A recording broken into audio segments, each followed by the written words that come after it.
தென்னாடுடைய சிவனே போற்றி, எந்நாட்டவர்க்கும் இறைவா போற்றி. ஒரு வீட்டை பார்த்தால் அதை கட்டியவன் ஒருவன் இருக்க வேண்டும் என்று ஊகிக்கிறோம். இன்னை இன்ஜினியர் கட்டினார் என அறிகிறோம்.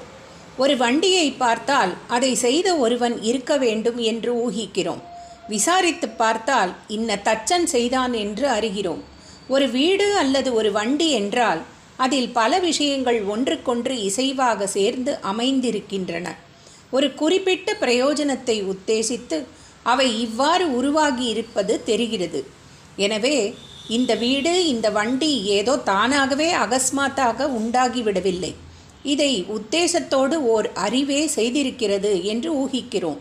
ஒரு ஒழுங்குக்கு கட்டுப்பட்டு பல வஸ்துக்களை சேர்த்து உண்டாக்கி இருக்கிற எதை பார்த்தாலும் அதை செய்தவன் ஒருவன் இருக்க வேண்டும் என்று ஊகிக்கிறோம். ஹரஹர சங்கர, ஜெய ஜெய சங்கர.